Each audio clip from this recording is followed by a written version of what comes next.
안녕하세요. 저는 평범한 60대 여성입니다.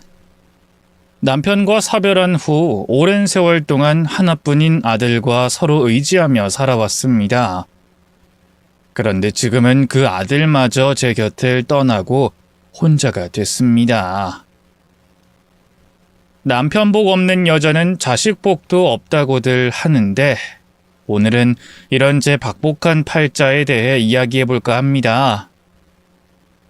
마지막에 기막힌 반전이 숨어 있으니 꼭 끝까지 들어주세요. 그럼 시작하겠습니다.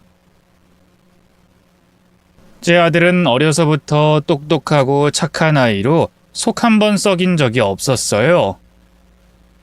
남편이 일찌감치 세상을 떠난 상황에서 저 홀로 아들을 힘들게 키웠으니 아무래도 다른 엄마들처럼 늘 옆에 있어주진 못했는데요. 그래도 아들은 불평 한마디 없이 얌전히 지냈어요. 질풍노도의 사춘기도 조용하게 지나갔고요. 남들이 인정하는 좋은 대학 나와 좋은 회사에 들어갔죠. 그런 아들이 얼마나 든든하고 자랑스러웠는지 몰라요. 아들 가진 엄마 마음은 다 똑같은 걸까요? 아니면 제가 유독 아들에 대한 애정이 컸던 걸까요? 어느 날 아들이 결혼하고 싶은 사람이 생겼다고 했을 때 조금 질투가 나기도 했어요. 하나뿐인 아들을 얼굴도 모르는 여자에게 뺏기는 기분이 들었거든요. 하지만 그런 유치한 질투심도 잠시 아들이 소개해준 예비 며느리를 본 순간 저는 흐뭇해졌습니다. 며느리는 아들의 직장 동료였는데 아들만큼이나 인물도 좋고 학벌도 뛰어났습니다. 무엇보다 예의 바르고 싹싹했어요. 처음 저를 보자마자 웃으며 그러더군요. 어머님, 뵙게 돼서 너무 반가워요. 제가 너무 긴장해서 실수할지도 모르는데 그래도 예쁘게 봐주세요. 그래요. 나도 만나서 반가워요. 말씀 편하게 하세요, 어머님. 저 어머님하고 빨리 친해지고 싶어요. 현철 씨가 누굴 닮아 이렇게 잘생겼나 했는데 다 어머님 덕이었나 봐요.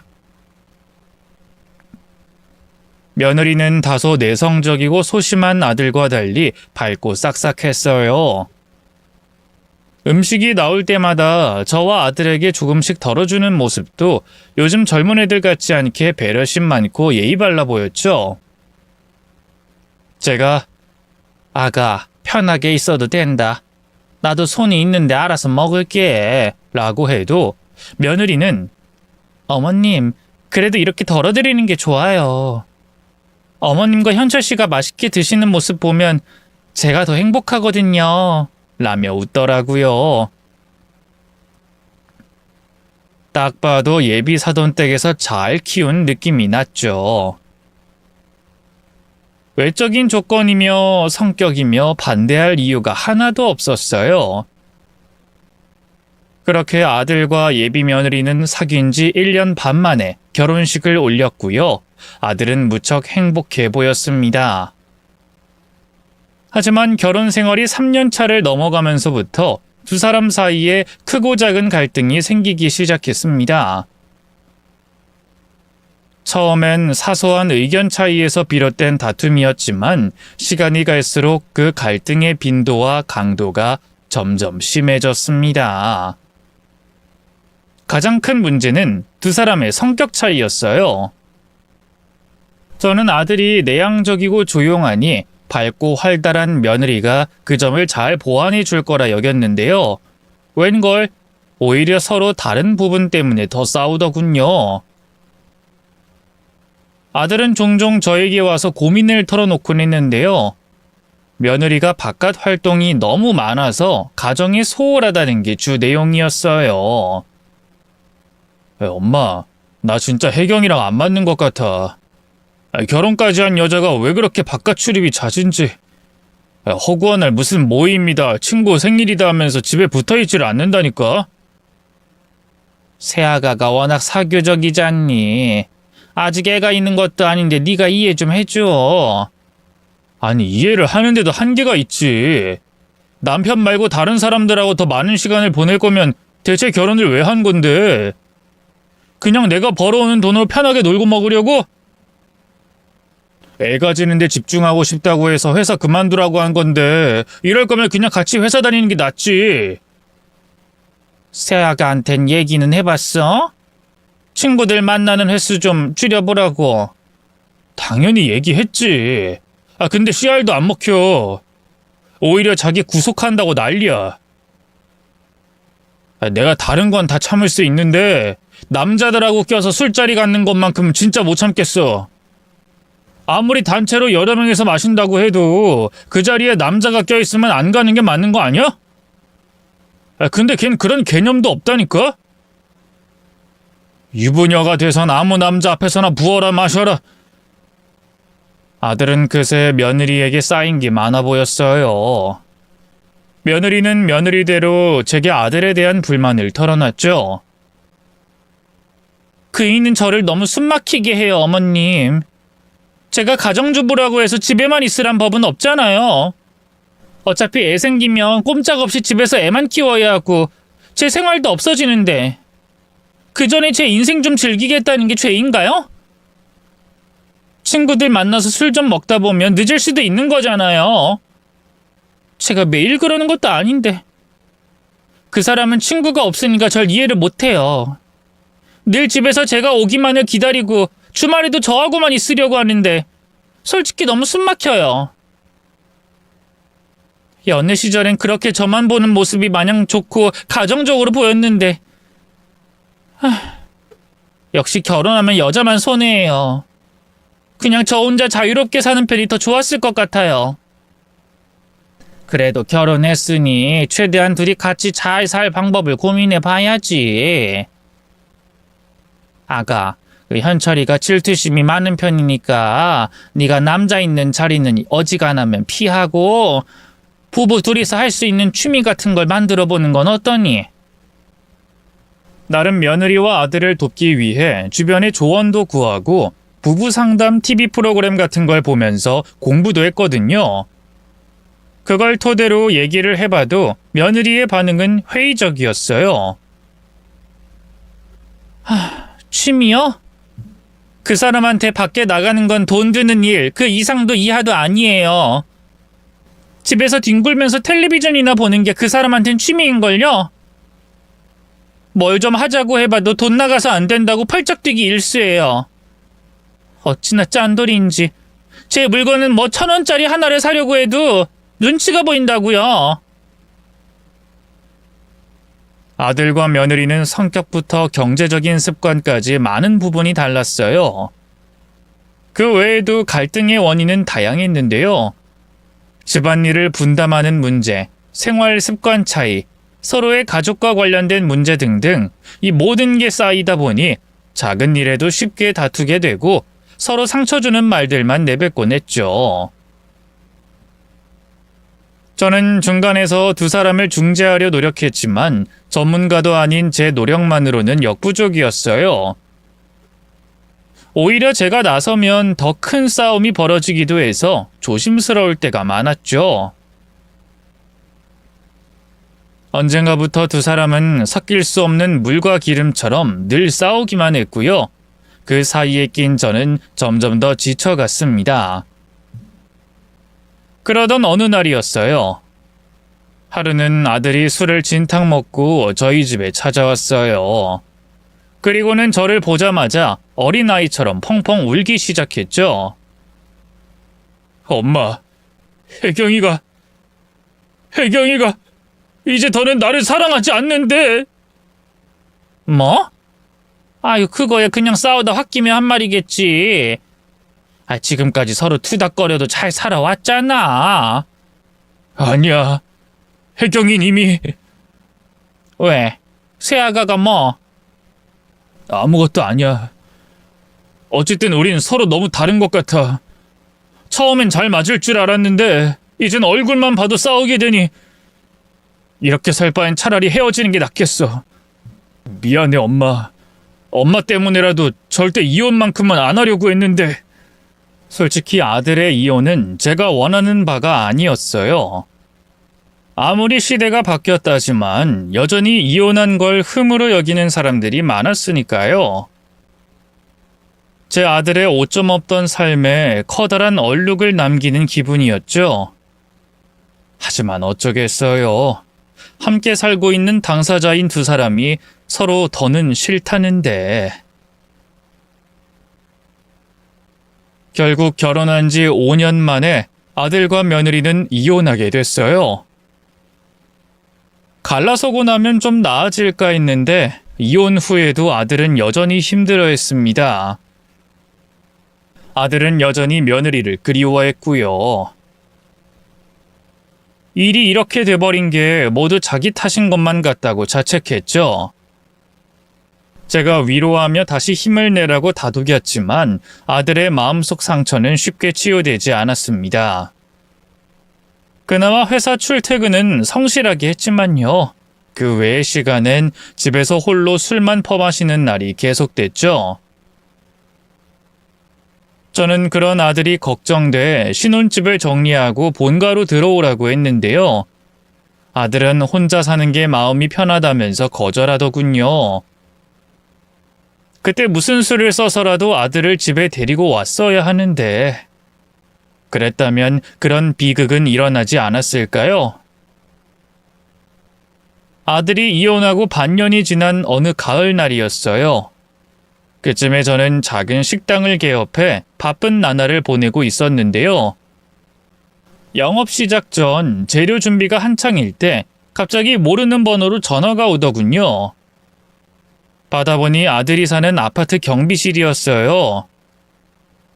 박현철 씨 어머님 맞으시죠? 여기 박현철 씨 사는 땡땡 아파트 관리소장인데요. 어머 안녕하세요. 이른 아침부터 무슨 일이세요? 빨리 여기를 좀 와주셔야겠습니다. 여기 땡땡병원인데 아드님이 사고를 당하셨어요. 그 순간 심장이 쿵 하고 발끝으로 떨어지는 기분이 들었어요. 그 길로 앞치마를 벗어던지고 병원으로 달려갔죠. 하지만 제가 갔을 때 아들은 이미 숨을 거둔 상태였습니다. 아들의 싸늘한 주검을 마주했을 때 저는 무너져 내릴 수밖에 없었습니다. 침대에 누워있는 아들의 모습을 본 순간 저는 두 다리가 풀려 그 자리에 주저앉고 말았어요. 현철아, 엄마 왔어? 눈 좀 떠봐. 아들, 장난하지 말고 제발 눈 좀 떠. 간절하게 애원했지만 아들은 끝내 눈을 뜨지 않았어요. 어느새 뜨거운 눈물이 쉴 새 없이 흐르고 심장은 마구 뛰기 시작했습니다. 아들의 차가운 손을 잡고 저는 흐느끼며 말했어요. 왜 이렇게 빨리 떠나야 했니? 엄마가 뭘 잘못했어? 하늘도 참 무심하시지 어떻게 너까지 이렇게 빨리 데려가실 수가 있니? 대체 이게 무슨 일이야? 아들의 사망 원인은 과다출혈이었어요. 경비원 말로는 아들이 며칠째 보이지도 않고 관리비도 밀리고 그래서 직접 집으로 찾아갔는데요. 아무리 문을 두드려도 대답이 없기에 혹시나 하는 마음에 문을 따고 안으로 들어갔다고 하더군요. 근데 아들 혼자 테이블에 머리를 박고 피를 흘린 채 쓰러져 있더래요. 아무래도 술에 취한 채 걷다가 맥주병을 밟고 미끄러지면서 다친 것 같다고 하더군요. 급하게 구급차를 불러 병원으로 이송했지만 이미 너무 늦은 상태였다고 하고요. 의사와 경비원 그리고 경찰관들이 돌아가면서 무언가를 설명하고 제게 질문을 던졌지만 정신이 하나도 없었어요.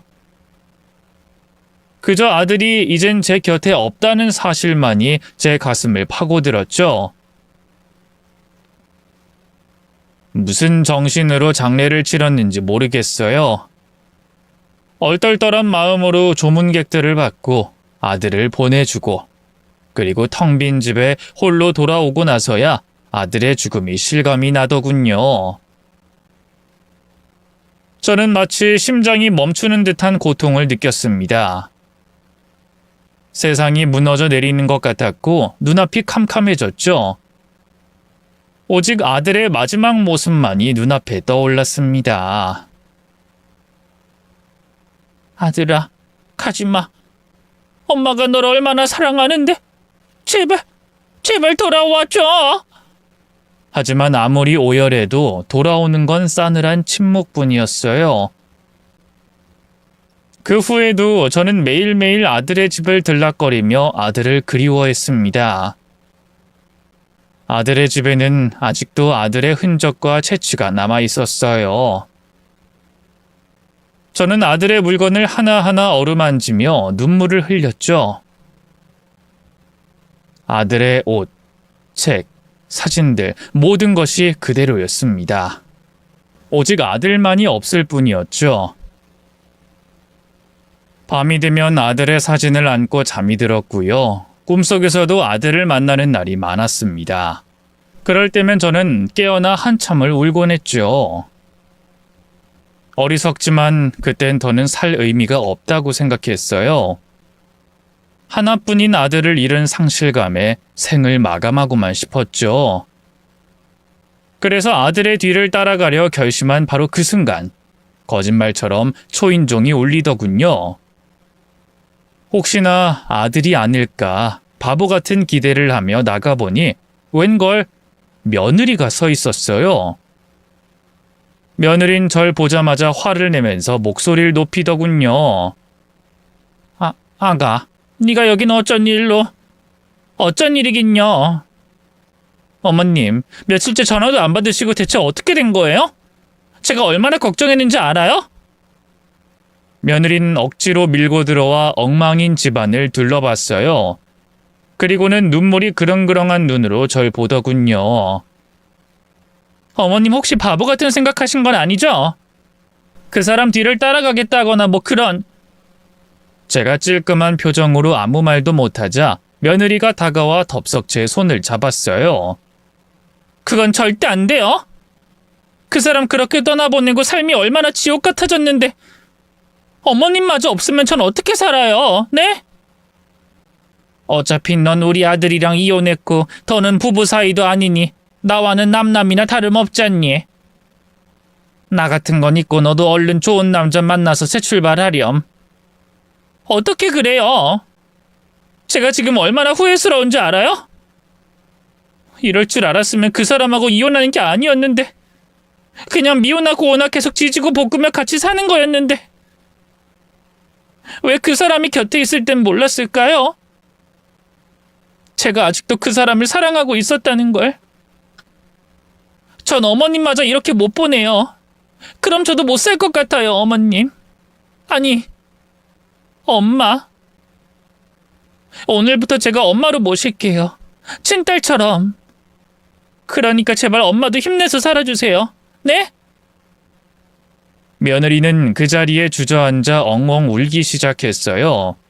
그리곤 제 발치에 매달려 계속 살아달라고 애원했죠. 그런 며느리를 어떻게 외면할 수가 있었겠어요. 그 뒤로도 며느리는 매일같이 저를 찾아왔고요.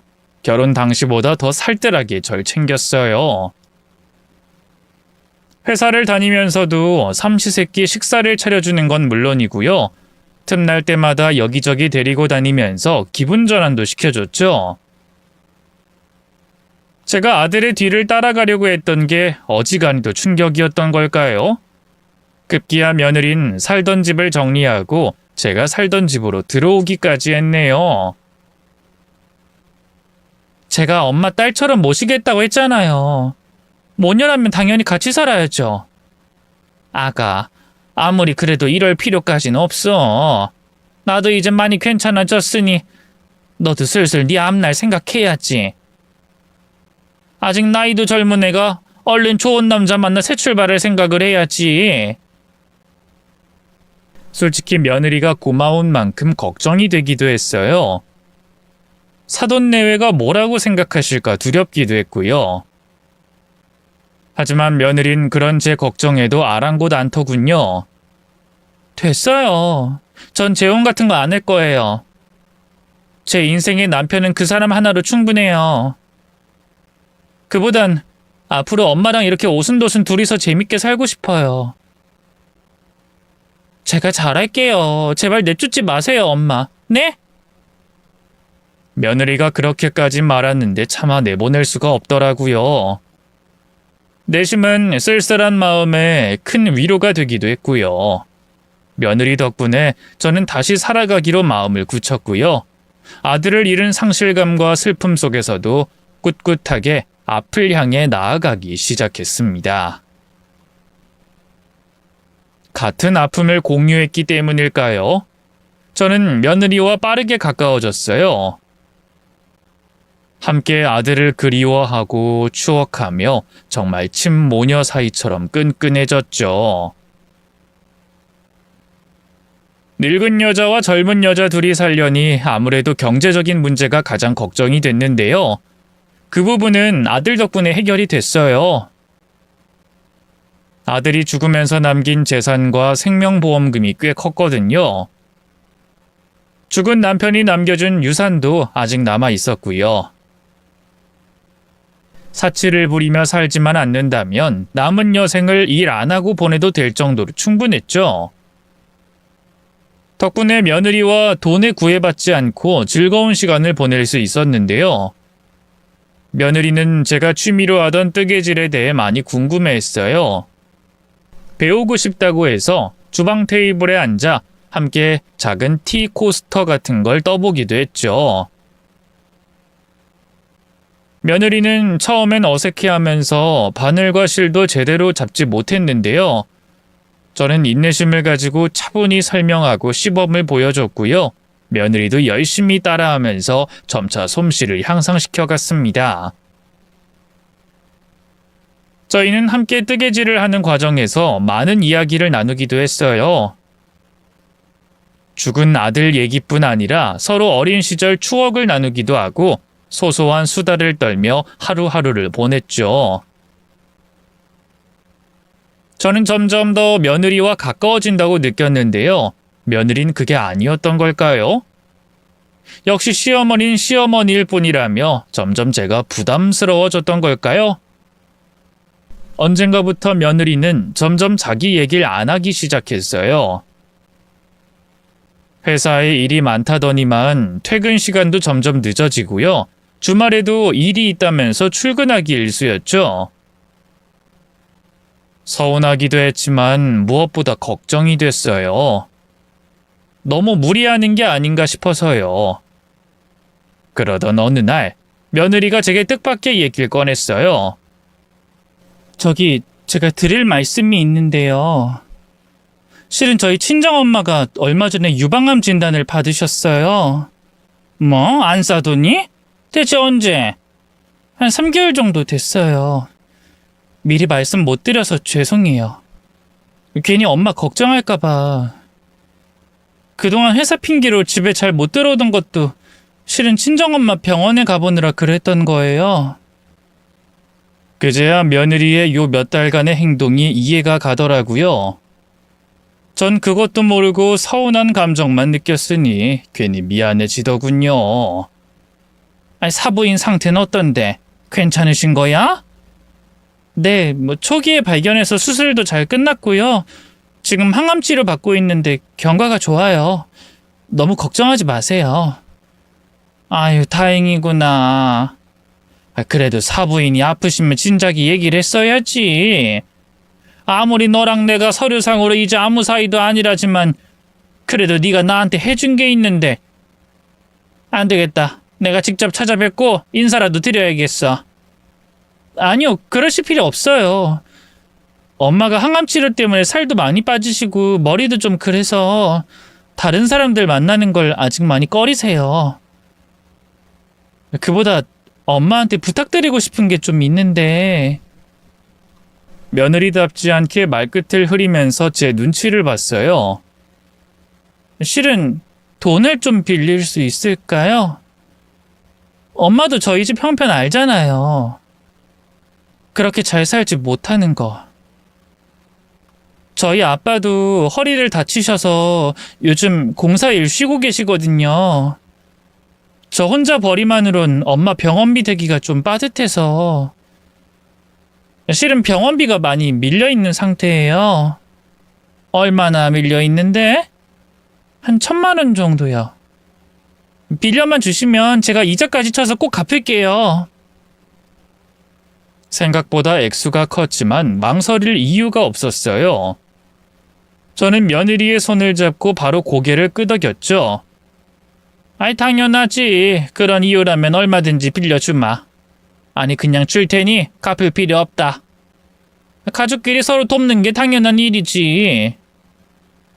엄마, 그렇게 말씀해 주시니 정말 너무 고마워요. 네가 나한테 해준 일에 비하면 이 정도는 세 발의 피지. 앞으로도 뭐 돈 때문에 힘든 일 있으면 얼마든지 얘기하거라. 따지고 보면 네가 현철이랑 이혼만 안 했으면 현철이 보험금도 다 네가 받을 거 아니었겠니? 에이, 그런 게 어딨어요. 전 어차피 그 일랑 그 전에 헤어졌고 그 돈은 당연히 엄마 몫인걸요. 근데도 이렇게 흔쾌히 도와주셔서 감사해요. 이 은혜는 꼭 갚을게요. 그 일을 계기로 며느리와 제 사이는 한층 더 깊은 신뢰와 이해가 쌓였어요. 하지만 한 번으로 끝날 줄 알았던 며느리의 금전적인 도움 요청은 그 뒤로도 몇 번 더 반복됐는데요. 사돈 내외 병원비부터 생활비까지 이유도 다양했죠. 저도 뱉은 말이 있으니 그때마다 돈을 내어주긴 했는데 솔직히 어느 순간부터는 좀 부담이 되더라고요. 제가 일을 하고 있다면 모를까 그 어떤 경제적인 활동도 하지 않는 상태였으니까요. 수입은 빵원인데 계속 적지 않은 지출이 생기니 타격이 좀 크더군요. 결국 며느리가 5번째로 돈을 요구했을 때 저는 거절할 수밖에 없었어요. 그 액수가 자그마치 3,000만 원이었거든요. 바깥 사돈이 며느리도 모르게 도박으로 빚을 좀 졌다고 하더군요. 아가, 내가 아예 벌이가 없잖니. 그 3,000만 원은 솔직히 너무 부담이 되는구나. 네? 그 이 재산이랑 보험금이 못해도 3억은 넘을 텐데 벌써 바닥이 났나요? 아이, 그건 아닌데. 우리 생활비로 다달이 들어가는 돈도 만만치가 않아서 말이야. 앞으로 내가 얼마나 더 살지 모르는데 최대한 아껴야 하지 않겠니? 그럼 저희 아빠는 어떡해요? 우리 시엄마가 갚아줄 거라고 큰 소리 떵떵 치고 나왔는데. 바깥 사돈이 갚을 능력이 안 된다면 파산 신청을 하는 게 낫지 않겠어? 이 도박이라는 게 한번 가족들이 갚아주면 또 사고를 치게끔 되어 있거든. 네가 말하기 힘들면 내가 바깥 사돈한테 따로 연락해 볼 테니까. 그러자 며느리의 얼굴이 일순 다른 사람처럼 확 굳어졌어요. 아니요, 그럴 필요까진 없어요. 제가 알아서 할 테니까 엄만 더는 신경 쓰지 마세요. 어찌나 차갑게 대꾸하던지 제가 무안해질 지경이었어요. 제가 눈치를 보는 걸 뻔히 알았을 텐데도 며느리는 여전히 표정을 풀지 않았고요. 그대로 집을 나가 한동안 돌아오지 않았습니다. 초조해진 저는 며느리가 돌아오면 바로 사과해야겠다 결심했는데요. 웬걸 며칠 뒤 다시 돌아온 며느리는 언제 그랬냐는 듯 다시 상냥해져 있었어요. 오히려 자기가 먼저 그날의 일을 사과까지 하더군요. 엄마, 그날은 제가 죄송했어요. 생각해보면 그렇게 큰 돈을 엄마한테 빌려달라고 하는 것부터가 염치 없는 일이었는데 제가 엄마가 마냥 받아주니까 너무 버릇없었던 것 같아요. 앞으로는 엄마한테 다신 돈 얘기 꺼낼 일 없을 거예요. 약속해요. 아니, 그날은 나도 너무 남처럼 굴었나 싶어서 마음이 걸리던 차였는걸. 오히려 내가 미안하구나. 아니에요. 엄마가 미안할 게 뭐가 있어요. 아빠한테도 말씀드렸어요. 파산 신청하는 쪽으로 알아보시라고. 다른 것도 아니고 도박 빚인데 그것까지 시엄마 돈으로 갚아드리는 건 좀 아닌 것 같다고요. 아빠도 알겠다고 하셨고요. 파산 신청하고 나면 다신 도박에 손 안 대겠다고 약속하셨어요. 다 엄마 덕분이에요. 고마워요. 그 뒤로 며느리와 제 관계엔 다시 평화가 찾아왔어요. 며느리 일이 바쁜 게 좀 나아지면서 다시 옛날처럼 시간도 많이 보내고요. 여름 휴가 땐 1박 2일로 둘이서 여행도 다녀오기로 했죠. 그렇게 여행을 한 일주일 남겨둔 어느 주말이었어요. 콩국수를 먹고 싶다 했더니 며느리가 바로 해주겠다면서 장을 보러 나갔는데요. 웬걸 급하게 나가느라 그랬는지 핸드폰을 두고 갔더라고요. 뒤따라 나가서 갖다 줄까 했는데 어차피 지갑을 가져갔으니 괜찮겠지 했어요. 그래서 그냥 있었는데 며느리가 나간 지 한 5분쯤 됐을까요? 갑자기 핸드폰이 울리더라고요. 액정 화면을 보니 오재민 과장이라고 뜨더군요. 회사 전화인 것 같아 대신이라도 받는 게 좋을 것 같더라고요. 그래서 통화 버튼을 눌렀는데 제가 미처 입을 떼기도 전에 상대방이 다다다 말을 쏟아내더군요. 야, 너 왜 이렇게 연락이 안 돼? 내가 문자 확인 제깍제깍 하랬지? 하여간 그 할망구랑 있으면 하멍차사라니까. 착한 며느리 흉내도 정도껏 내야지 진짜. 어쨌든 내가 CCTV 없는 등산로 다 알아봤으니까 이따 지도 보내줄게. 거기로만 움직여. 전화는 그대로 끊겨버렸어요. 전 도대체 이게 뭔 소리인가 싶어 어리둥절했죠. 잘못 걸려온 전화인가 싶어 핸드폰에 있는 그 과장의 이름을 눌러봤는데요. 그동안 나눈 문자 내역이 쫙 뜨더라고요. 별 생각 없이 문자를 하나씩 읽어보던 저는 믿을 수 없는 내용에 털썩 주저앉고 말았습니다. 그 안엔 단순히 직장 상사와 부하 직원이 나눈 거라기엔 지나치게 끈적하고 수위 높은 얘기들이 가득했어요. 맞아요. 두 사람은 서로 사귀는 사이였던 거죠. 단순히 그뿐이었다면 저는 진심으로 기뻐했을 거예요. 죽은 아들에겐 미안한 얘기지만 며느리가 하루빨리 좋은 사람을 만나 새 출발하길 바랬거든요. 하지만 문제는 두 사람이 그런 대화를 나누기 시작한 시점이었어요. 한참을 거슬러 올라가 보니 며느리가 유부녀일 때부터 제 아들과 같이 살고 있던 때부터 두 사람은 눈이 맞았더군요. 맞아요. 며느린 바람을 피우고 있던 거예요. 그제야 아들이 왜 갑자기 이혼하겠다고 했던 건지 이해가 가더군요. 부랴부랴 며느리가 아들과 나눈 메시지도 확인해봤어요. 지웠으면 어쩌나 했는데 다행히 남아있더군요. 당신 미쳤어? 어떻게 오 과장 그 자식이랑 바람이 나? 나 그 자식 내 직속 상사야. 회사에서 매일같이 얼굴 보는 사이라고. 바람 같은 거 아니라고 했잖아. 술 먹고 하룻밤 실수한 것뿐이라고. 웃기지 마. 이젠 우린 끝이야. 이따 집에서 봐. 그게 아들과 며느리가 나눈 마지막 대화였어요. 즉 아들도 며느리의 외도를 알고 있었으며 그게 결정적인 원인이 돼 이혼을 했다는 거였죠.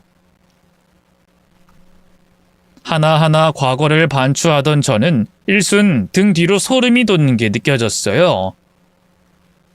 아들의 유품이었던 핸드폰을 당시 저보다 며느리가 더 먼저 확인했었는데요.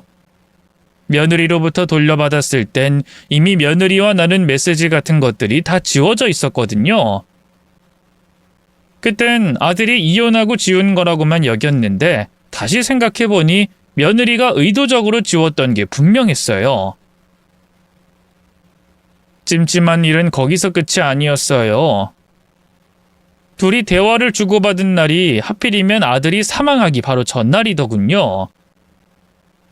전 급하게 며느리가 아들 그리고 내연남과 나눈 메시지를 다시 훑어봤어요. 혹시 며느리가 아들의 죽음에 관련이 있는 건 아닐까 싶어서요. 하지만 이렇다 할 증거를 찾을 순 없더군요.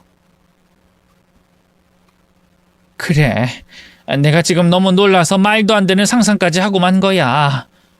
한 며느리도 다른 남자랑 바람났던 게 미안해서 나한테 이렇게 잘해주는 걸 텐데 설마 우리 아들을 죽이다니 말도 안 돼.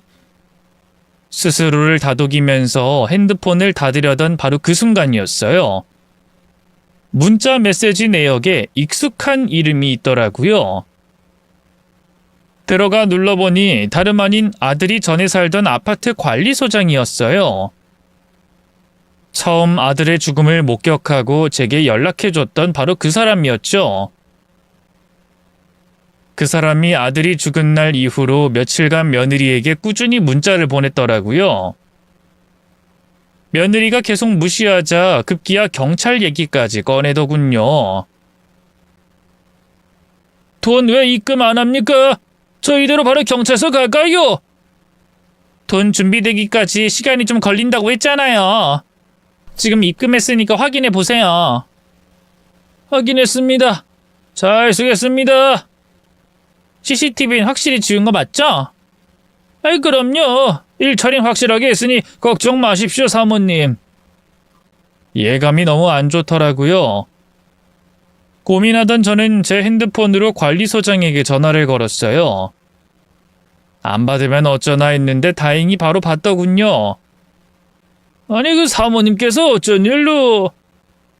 전부 다 알고 있어요. 당신이 우리 며느리랑 무슨 짓을 했는지. 죽이 되든 밥이 되든 일단 저질러 보자 싶더라고요. 그래서 모든 걸 다 알고 있다는 식으로 강하게 나갔죠. 원래 나쁜 짓을 하는 사람들일수록 강약약 강인 법이거든요. 아니나 다를까 그 관리소장은 바로 넙죽 엎드리면서 잘못을 시인하더군요. 저 잘못했습니다 사모님. 근데 제가 일부러 그런 게 아니에요. 그때 작은 사모님께서 먼저 자기가 집으로 들어가는 CCTV를 지워달라고 그렇게만 해주면 1억을 주겠다고 먼저 제안했어요. 전 그걸 따른 죄밖에 없고요. 주거죄를 지었습니다. 돈 돌려드릴 테니 제발 경찰에 얘기만은 하지 말아주세요. 네. 관리소장의 고백에 심장이 무섭게 뛰기 시작했어요. 하지만 저는 애써 내색하지 않고 최대한 침착한 말투로 얘기했죠. 역시 저희 아들이 죽은 그날 며느리가 집에 왔었던 거죠? 그 CCTV 영상 아직 갖고 계시죠? 우리 며느리 약점이나 다름없는데 그걸 지웠을 리가 없잖아요. 그게... 그 영상만 저한테 몰래 보내주면 더는 죄를 묻지 않을게요. 하지만 보내주지 않으면 바로 경찰서 가겠습니다. 보내드릴게요. 지금 바로 보내드리겠습니다. 관리소장은 어지간히도 똥줄이 탔던가 봐요. 전화를 끊자마자 바로 제 메일로 영상을 보내주더군요. 아들 사망 전날, 며느리가 아들과 같이 엘리베이터를 타고 집 안으로 들어가는 영상이었죠. 그걸 본 순간 그제야 퍼즐 조각이 맞춰지는 기분이 들었어요. 아들의 죽음에 며느리가 관련이 있는 게 분명했어요. 그렇지 않다면 굳이 며느리가 이 영상을 지우기 위해 관리소장에게 1억이라는 거액을 줄 필요가 없잖아요. 이 영상을 가지고 바로 경찰서로 가야겠다 결심한 순간이었어요. 갑자기 문이 덜컥 열리는 소리가 들렸습니다. 엄마, 저 왔어요. 며느리가 돌아온 것이었어요. 저는 황급히 핸드폰을 내려놓으려 했지만 이미 며느리의 발소리는 가까워지고 있었어요. 저는 손을 떨며 핸드폰을 숨기려 했지만 며느리는 이미 거실 안으로 들어와 저를 본 상태였죠. 제 손에 있는 자기 핸드폰을 본 며느리의 얼굴이 순식간에 싸늘해졌어요. 지금 뭐 하세요? 난 그냥 그 거실을 좀 정리하다가... 안 그러려고 했는데도 목소리가 자꾸만 덜덜 떨렸어요. 며느리의 눈빛이 바로 날카롭게 변했죠. 제 핸드폰 보셨어요? 아니 그냥 떨어져 있어서 주우려던 거야. 며느리가 한 발자국씩 가까이 다가왔어요. 저는 뒤로 물러서려 했지만 그보다 더 빠르게 며느리가 제 손에 있던 자기 핸드폰을 낚아채 화면을 확인했죠. 그리곤 웃으며 말하더군요. 보셨군요. 그래서 이제 어쩌실 거예요? 경찰에 신고라도 하시게요? 예, 역시 우리 아들을 죽인 게 너니? 일부러 그런 건 아니에요. 아시잖아요. 제가 재산 분할 문제로 불만이 많았던 거. 그 사람이 제 불륜 사실을 비밀로 하고 협의 이혼해주는 조건으로 한 푼도 못 받았거든요. 그 짠돌이 마지막까지 진짜 생각할수록 너무 억울하더라고요. 그래서 그날 찾아가서 따졌어요. 그러다 서로 감정이 격양돼서 싸웠고 그 사람이 달려들기에 밀었는데 자기 혼자 자빠져서 테이블에 머리 박고 그렇게 된 거예요. 제 잘못은 하나도 없다고요. 그걸 말이라고 해? 그랬으면 바로 119에 신고를 했어야지. 그랬으면 내 아들은 살 수 있었을지도 몰라. 그래요, 살 수도 있었겠죠. 전 바로 철창행위였을 거고요. 제가 왜 그래야 하는데요? 남편도 아니고 남의 편이 된 사람한테 그런 아량을 베풀 이유가 없잖아요. 며느리가 삐딱하게 얘기했고 저는 공포를 넘어선 분노에 휩싸였어요. 전 며느리에게 달려가 멱살을 잡고 소리쳤죠. 이 살인자! 네가 내 아들을 죽인 거야! 그래놓고 나한테 와선 뭐? 친정엄마라 생각하고 딸처럼 모시겠다고? 지난 3년간 그런 가짜는 연극질을 한 이유가 뭐겠어? 우리 아들이 물려준 유산 때문이겠지? 며느린 더는 감출 생각도 않고 뻔뻔하게 고개를 끄덕이더군요. 맞아요. 사실 그 돈 제 거잖아요. 이혼만 안 했으면 제가 받았어야 할 돈이었다고요. 결혼 생활 내내 제가 그 짠돌이 때문에 얼마나 힘들었는지 알아요? 10원 한 장 쓰려고 해도 눈치가 보여서 벌벌 떨어야만 했어요. 웃기고 있네. 다른 남자랑 눈 맞아서 이혼까지 한 주제 그게 어떻게 네 돈이야? 우리 아들 돈이지. 너한텐 단 한 푼도 못 주니까 그렇게 알아. 그동안 너한테 빌려줬던 돈도 전부 다 뱉어내. 알았어? 그러나 며느린 겁을 먹긴커녕 피식 비웃음을 흘리더군요. 당신이 안 준다고 뭐 내가 받아낼 방법이 없을 줄 알아? 원래는 살살 꼬드겨서 조금씩 뜯어낼 생각이었는데 피는 못 속인다고 그 아들의 그 애미 돼? 어찌나 돈 한 푼에 벌벌 떨어대든지. 친딸 같다 할 땐 언제고 못 빌려준다고 바로 손절을 쳐? 그때부터 내가 얼마나 일을 갈았는지 알아? 당신 죽이고 그 돈 차지할 날만을 계속 기다렸다고. 너희 친정 엄마 아빠 핑계대면서 돈 타간 것도 다 새빨간 거짓말이었구나. 그 돈 다 어쨌어? 어쨌냐고? 어쩌긴 뭘 어째. 우리 자기랑 놀고 먹는데 다 썼지. 근데 우리 둘 다 씀씀이가 좀 커서 말이야. 이젠 진짜로 그 돈을 다 돌려받아야 할 것 같거든? 뭐 원래 내 돈이었어야 하는 거잖아. 욕심 그만 부리고 순순히 내놔. 며느리는 그 자리에서 누군가에게 전화를 걸었어요. 그 할망구가 눈치 다 깠어. 작전 바로 실행해야겠으니까 빨리 와. 그 순간 그 내연남이 조금 전 전화해서 CCTV가 없는 등산로 어쩌고저쩌고 하던 게 생각나더군요. 여행을 핑계로 절 인적 없는 산에 끌고 가 죽일 작정이었던 거예요. 제 돈을 노리고 말이죠. 며느리가 전화를 끊는 순간 전 며느리를 휙 밀치고 필사적으로 도망쳤어요. 맨발로 현관문을 열고 나가 계단을 뛰어내려갔죠.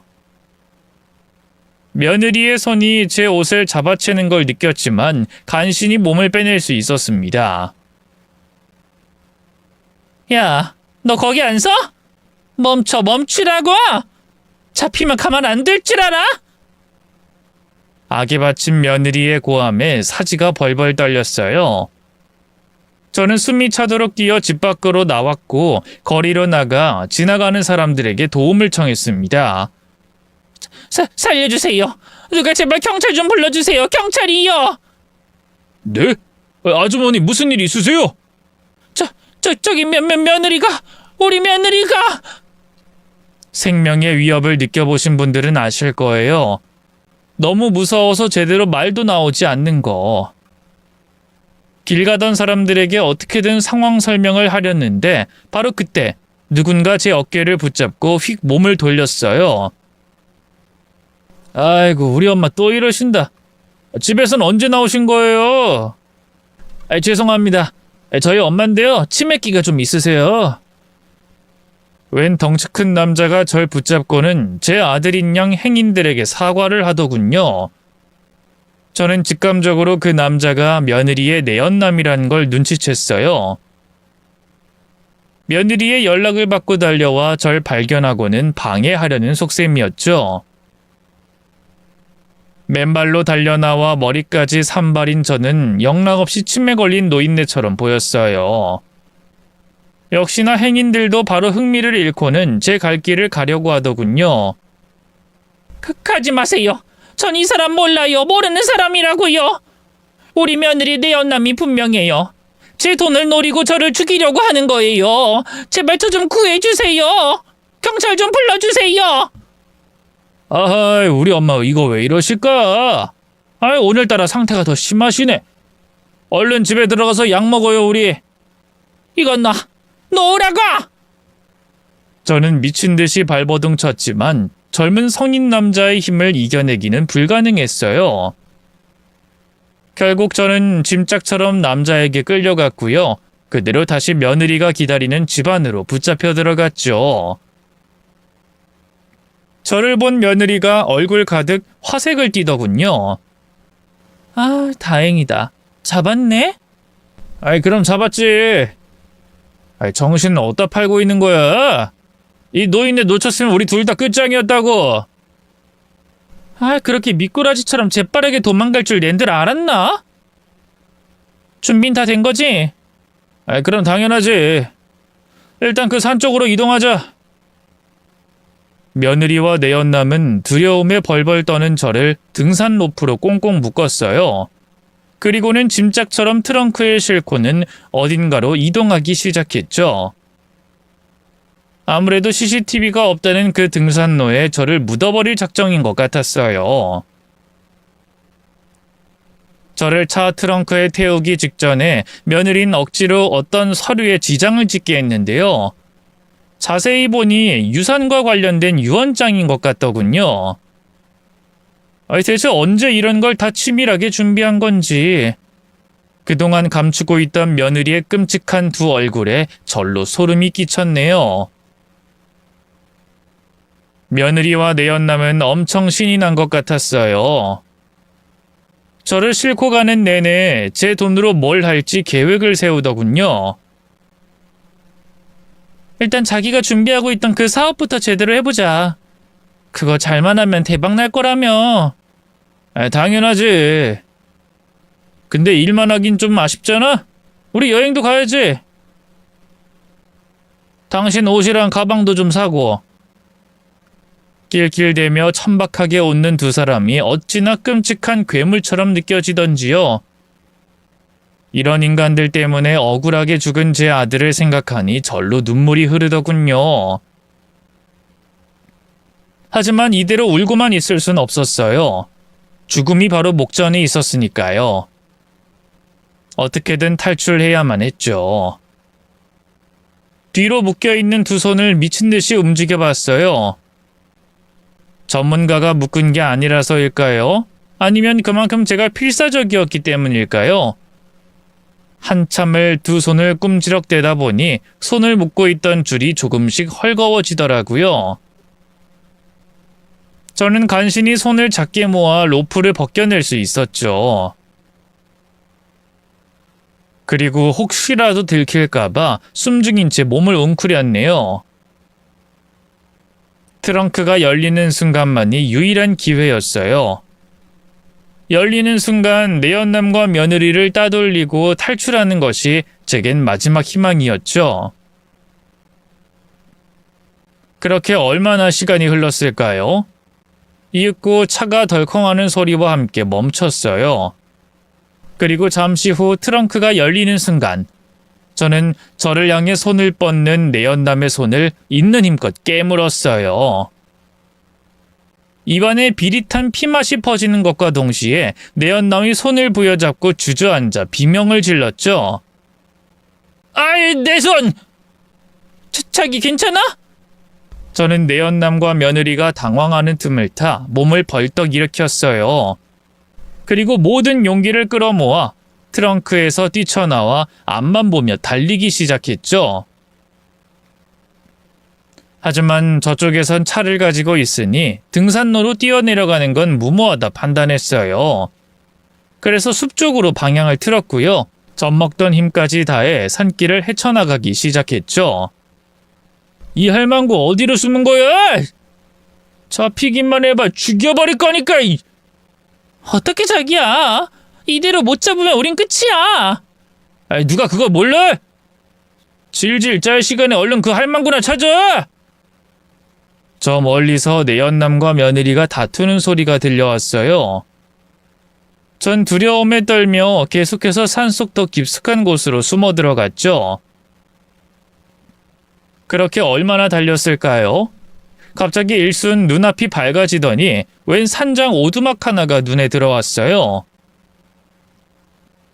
저는 구세주를 만난 심정으로 달려가 문을 두드렸습니다. 저기요, 아무도 안 계세요? 저기요, 사람 좀 살려주세요. 에이, 이 야밤에 누가 이렇게 시끄럽게 해? 잠시 후 문이 활짝 열리더니 웬 험상궂은 인상의 남자가 밖으로 나왔어요. 이 산장 오두막의 주인 같더군요. 저는 화를 내는 남자에게 다급하게 자초지종을 설명하면서 제발 경찰을 불러달라고 했죠. 남자는 당황한 것도 잠시 이내 핸드폰을 꺼내 경찰을 불러주더군요. 1분 1초가 1시간 같은 시간이 흘러가고 마침내 경찰이 도착했어요. 저는 경찰들에게 모든 것을 이야기했고 미리 사진으로 찍어둔 며느리와 내연남의 메시지와 CCTV 영상 같은 걸 증거로 제출했죠. 경찰들은 바로 즉시 현장 수색에 나섰는데요. 진작에 낌새를 감지하고 도망쳤던 며느리와 내연남은 다음날 바로 덜미를 잡혀 경찰서로 소환됐어요.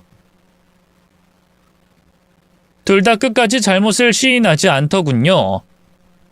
하지만 핸드폰 속의 증거들 덕분에 며느리와 내연남은 결국 체포됐고요. 살인죄 등으로 감옥에 가게 됐습니다. 돈을 받고 며느리를 도왔던 아파트 관리소장 역시 마찬가지였죠. 하지만 그렇다고 해서 제 모든 슬픔과 억울함이 쉽게 가라앉은 건 아니었어요. 오히려 아들의 죽음에 얽힌 모든 진실을 알게 되고 나자 더 미칠 것 같더군요. 아들은 단순한 사고사로 죽은 게 아니었잖아요. 사랑하는 사람에게 배신당하고 결국 억울하고 외롭게 눈을 감은 거였죠. 아들의 납골당에 찾아가 얼마나 울었는지 모르겠어요. 아들아, 엄마가 널 지켜주지 못했구나. 미안해. 정말 미안해. 아무것도 모른 채 3년이나 며느리를 딸처럼 여겼던 걸 생각하면 정말 죽고만 싶은 심정이었죠. 그런 제가 너무 안쓰러웠던 걸까요? 하루는 꿈에 아들이 나와 울더군요. 이제 그만 슬퍼하시라고. 제발 엄마만이라도 행복하게 남은 여생을 즐기라고요. 글쎄요. 어쩌면 제 이기적인 욕심이 만들어낸 허상일지도 모르죠. 하지만 정신과 의사 선생님의 조언처럼 절 위해서라도 저 좋을 대로 해석하기로 했어요. 아들이 절 걱정해서 꿈에까지 찾아와 준 거라고 말이죠. 그날 이후 전 조금씩 괜찮아졌고요. 시간이 약이라고 그 지독한 아픔도 세월이 흐를수록 서서히 가라앉더군요. 저는 아들의 억울함을 풀고 며느리와 그 내연남에게 죗값을 치르게 한 것만으로 만족하기로 했어요. 다행히 전 누구보다 잘 살고 있어요. 며느리는 아직도 교도소에 있는데요. 형을 감면해달라고 가끔씩 저에게 편지를 보내오지만 싸그리 다 무시하고 있어요. 제가 미쳤나요? 그 끔찍한 죄인을 감형해달라고 부탁하게. 오히려 평생 그 안에서 썩게 하고 싶은 마음뿐이네요. 상간남은 몇 년 전에 출소했는데요. 처음엔 그런 인간이 다시 바깥 세상으로 나왔다는 게 너무 끔찍했어요. 혹시 보복하는 게 아닐까 두렵기도 했고요. 하지만 괜한 걱정이었어요. 역시 쓰레기는 알아서 쓰레기통으로 찾아가더라고요. 그 상간남은 채 몇 달도 안 돼 다른 범죄를 저질러 또다시 교도소로 들어갔거든요. 경찰 말로는 그동안 워낙 지은 죄가 많아서 이번엔 쉽게 못 나올 것 같다고 하더라고요. 그 말에 그제야 좀 안심이 되더군요. 현재 저는 누구보다 잘 살고 있어요. 물론 아들을 잃은 슬픔에 여전히 때때로 홀로 눈물 흘릴 때가 있지만 지금은 정신과 약 없이 밥도 잘 먹고요. 잠도 잘 자고 있답니다. 좀 부끄러운 얘기지만 곁을 지켜주는 든든한 인생의 동반자도 생겼어요. 제 지난 과거를 모두 알고도 품어준 참 따뜻한 사람이랍니다. 이 사람 때문에 웃는 저를 발견할 때마다 참 어색해요. 때로는 아들 없이 저 혼자 이렇게 웃으며 잘 사는 게 죄책감이 느껴지기도 하고요. 하지만 제가 사랑했던 아들은 저 혼자 행복하다고 해서 저를 탓할 사람이 아니거든요.